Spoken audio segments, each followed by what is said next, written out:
नमस्कार, मैं किशोर मकवाना। आज हम कुंडलिनी के साधना के बारे में विस्तार से जानते हैं। उसमें तांत्रिक साधना, हठ योग, राजयोग और वेदांत, उन सभी के बारे में विस्तार से जानेंगे। अगर ये ऑडियो आपको अच्छा लगे तो उसे पूरा देखें और उसे लाइक और कमेंट करके सब्सक्राइब जरूर करें। Thank you. तो सबसे पहले हम कुंडलिनी और तांत्रिक साधना के बारे में जानते हैं। कुंडलिनी योग का समावेश तांत्रिक साधना में होता है। ये सर्व शक्ति हमारे शरीर के चक्रों को भेद कर सच्चिदानंद ब्रह्म की क्रियाशील शक्ति रूप ये दिव्य माता मनुष्य मात्र स्त्री और पुरुष के शरीर में कुंडलिनी के रूप में रहती है। हमें कुंडलिनी शक्ति को जागृत करके सहस्त्रार चक्र में बसे हुए भगवान शिव के साथ संयुक्त करना वो सभी तांत्रिक साधना का ध्येय है। कुंडलिनी माता का नाम, जाप, प्रार्थना और विविध मार्ग विधियां तांत्रिक साधना में जागृत करना ये स्वीकृत मार्ग है। अब दूसरा है कुंडलिनी और हठ योग। हठ योग अपनी फिलसूफी कुंडलिनी के आसपास रचती है। इसमें स्वीकृत पद्धतियां तांत्रिक साधना की पद्धति से अलग हैं।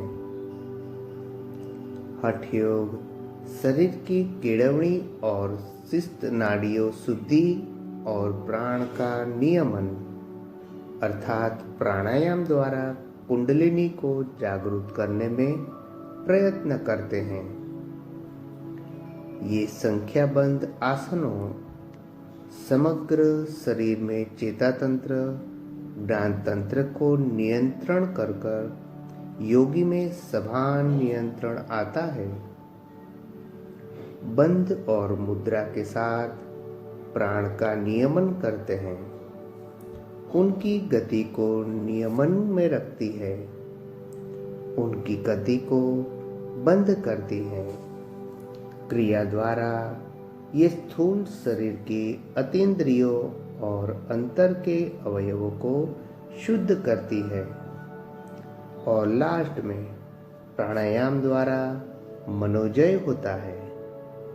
ये सारी पद्धति से कुंडलिनी को जागृत करके सहस्त्रार की ओर ले जाते हैं। अब तीसरा है कुंडलिनी और राजयोग। राजयोग कुंडलिनी की कोई बात ही नहीं करता। ये तो उससे भी ज्यादा सूक्ष्म, उच्चतर, दार्शनिक और बुद्धिगम्य मार्ग का प्रतिपादन करता है। ये साधक को मनोजय करना, सारी इंद्रियों को उसके विषयों में से वापस लाना और ध्यान करना कहता है। यांत्रिक और रहस्यमय हठ योग से अलग राजयोग साधक के हृदय और बुद्धि को स्पर्श करके आकर्षे ऐसा अष्टांग मार्ग दिखाता है। ये नियमन द्वारा नैतिक विकास की भलामण करता है। शास्त्र का अभ्यास स्वाध्याय द्वारा बौद्धिक और सांस्कृतिक विकास को सहाय करता है। सृजनहार की इच्छा को व्यक्त स्वीकारता है।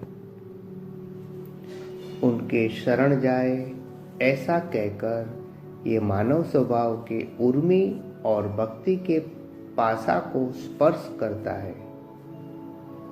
ये संतोष देता है, उसके 8 अंगों को प्राणायाम का समास करके उसे रहस्यमय दिखाता है।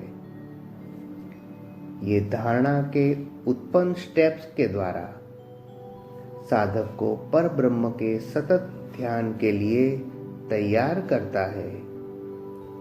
ये विचार और चित्त को नाश करने के लिए निशान बनाता है, क्योंकि यही जीवात्मा को सच्चा स्वभाव भुला देते हैं और उनके ऊपर दृश्यमान जीवन के सारे दुखों, जन्म और मरण लाता है।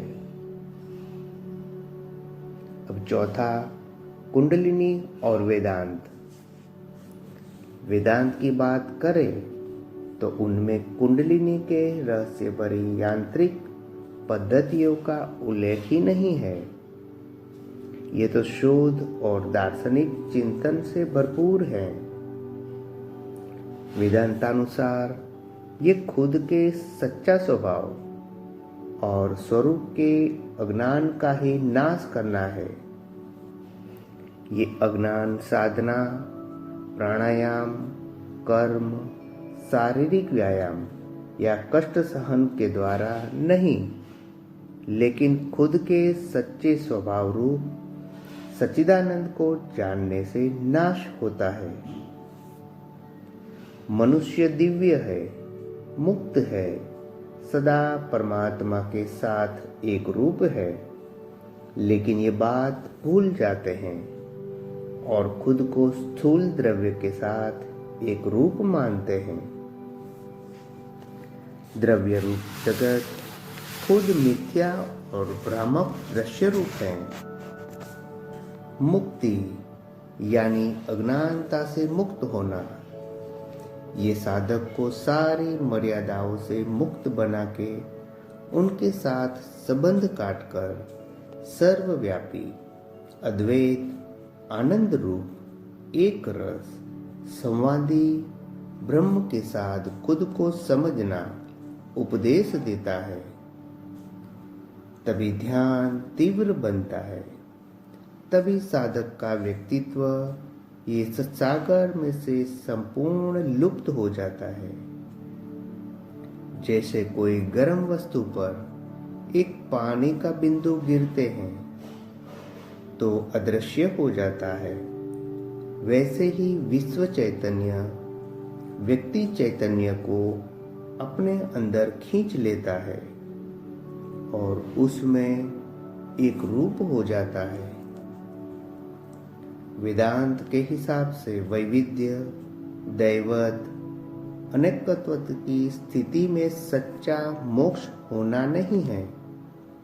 संपूर्ण सर्जन चाहे धीमी गति से जिनकी तरफ गति कर रहा है, वे अद्वैत्व की संपूर्ण स्थिति रूप ध्येय को पाने का प्रयत्न करना है। ओम शांति शांति शांति। Thank you.